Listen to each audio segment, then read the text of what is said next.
Courageous Billion is in serious trouble. Can somebody help me and tell Ejike that these ladies will blind his eyes with slap if he's not careful? Ejike's house is gradually becoming a battlefield. I knew this was going to happen. Remember on the last episode, Munachi went to the village to bring Chinwe and the daughter to the city so that the daughter can take treatment for her illness. Ejike and Chinwe are two bitter people that shouldn't stay under the same roof. On this episode, it has proven that Munachi bringing Chinwe into Ejike's house against her will is a bad idea. Ejike came downstairs to have his dinner, but then Munachi mentioned to Ejike that your sister is in his house. Ejike is already furious knowing that his sister is in his house without his own permission. But wait a minute, why is Munachi not always confiding in Ejike? We all understand that Ejike is somebody who doesn't even agree that his family members should be around him. But then, Ejike is Munachi's husband. She should have told Ejike that she's going to the village to bring Chinwe's daughter to the city to take treatment. Even if Ejike wouldn't have been in support, at least a little respect for your husband. I don't know if that makes sense. Ejike is now so angry that Munachi is always doing things anyhow in the marriage. First, he brought the mother without his consent. He brought the uncle, and now Chinwe without his own consent. It doesn't really make sense to me. When Munachi told Ejike that the sister and the daughter are in this house, Ejike was acting as though that he doesn't even have a sister. He has suddenly forgotten that he had a sister. Of course, maybe that's because they never had any form of relationship. But then Ejike responded to Muna. He said, "What is wrong with you? You know my sister doesn't even like me. Why did you have to bring her here? What if she poisons me?" Chinwe immediately appeared and said, "If poisoning you, killing you is the best thing, I will gladly do it." This is where the problem began, because Ejike was not even expecting to be under the same roof with the sister. They started insulting themselves, but Chinwe could not help it. She had to pour the food that Ejike was supposed to eat on him. Two adults are supposed to have a conversation. Because of the bitterness between them both, it cannot even happen. And then Ejike immediately got ready to beat up the sister. And the sister was also ready to fight Ejike in his own house. Why can't these people ever show some love for once? But then it went up to a point that Ejike almost hit Chinwe. And instead of hitting Chinwe, Munachi actually took the blow. But then Ejike never noticed that the one precious thing that is in his life he cherished so much is being hurt by him. Chinwe immediately ran to the kitchen to bring knife, probably to stab Ejike. What is really happening? This house is becoming a battlefield, and it's not supposed to be. At this point, I know that Munachi will be regretting bringing Chinwe into the same roof with Ejike.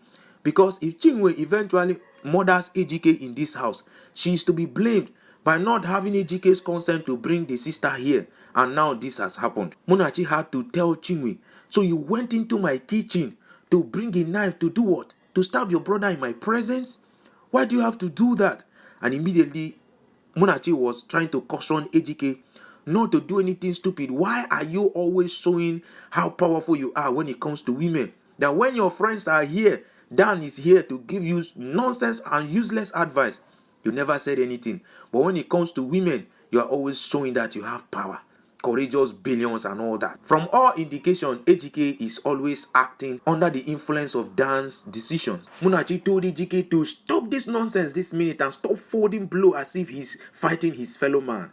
That he should stop all this foolishness. Chinwe told Ejike, "If I sleep and I don't wake up, or if I eventually sleep in this house, which I'm going to do by force, if I wake up in the morning, then you are not even Ejike."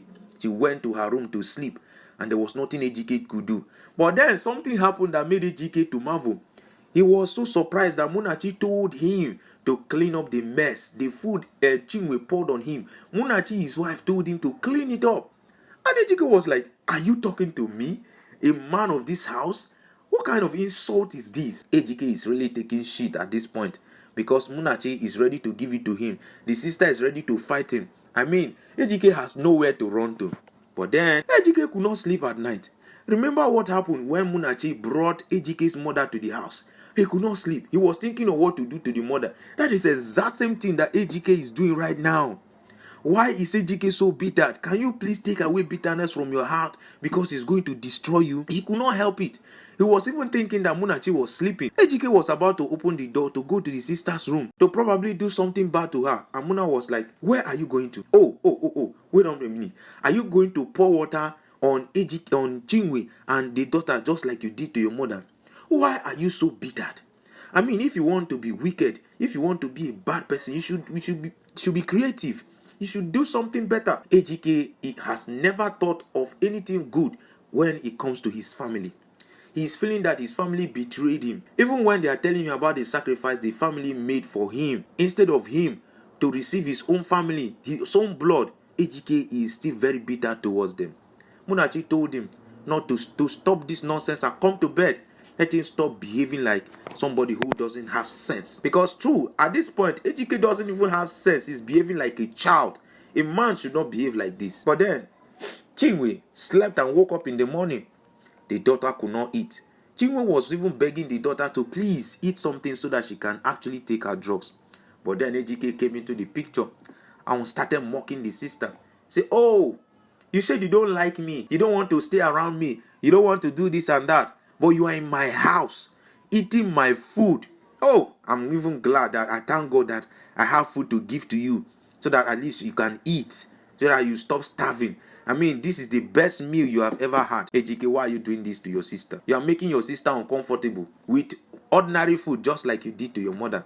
And the sister was so sad at this point, and she started exchanging words with AGK. And AGK say, there's nothing that you can do. I mean, what do you even want? Your own is to come and eat and take. That is what you are always good at. What relationship? Do you even have a relationship? That the person that you had relationship was AGK. This is courageous billions. AGK is dead. So I'm only trying to feed you so that you won't starve in my house. And Chinwe could not help what AGK was saying to him. She had to slap AGK. AGK received a very hot slap. He returned the slap and Chinwe immediately slapped AGK back again. AGK is going to have his eyes blind with slap. And then Munachi ran from upstairs to come and see what is really going on. Immediately, she was like, if you people wanted to turn this place to a battlefield, you would have told me. And they are actually doing all this in front of this little girl. I just wonder what this little girl will be thinking right now. I mean, it's not even right. Even if the mother want to go crazy with the brother, she shouldn't have done it in front of the daughter. I know that AGK was actually provoking her and pushing her to the wall to do this. But you should have also have a routine that your daughter was seated right there. Munachi was not blaming the two of them. What is wrong with you? I think I actually made a mistake in bringing. I have seen the reason why your sister doesn't even want to stay under the same roof with you. And then Chinwe was now like, I am tired. I can't take this anymore. I was so stupid to have thought that I can be under the same roof with AGK. I'm tired. I want to go. AGK also called his sister a prostitute, that she should leave the house. That when she's coming, she will come with another baby. And Munachi could not help it but give AGK another hot slap. Ha! This episode is filled with so many slaps on AGK's face. I just wonder if this guy is not going to have an eye issue with all this slap. And Munachi was like, why are you doing this? That even if you don't like your sister, you should have respect for God who created women. Now, why would you call your sister a prostitute? Why? That is not even right. Why are you doing this? Munachi is ready to correct AGK at every point, because AGK has made himself to become a baby in front of Munachi the wife. And Munachi is ready to give it to AGK anyhow he wants it, as far as his resetting his memory is concerned. And Munachi was so angry and was telling AGK to stop all this nonsense. That is not even good. That she blamed herself for bringing the sister against her will to. She has really seen the reason why the sister doesn't want to stay in the same house. How many of you actually knew that this was what is going to happen when AGK comes back to meet the sister? I knew. Please, if you have not liked the video, like the video, and if you are new to this channel, please subscribe to the channel. I'll bring the next episode to you as soon as I drop. But for now, take care.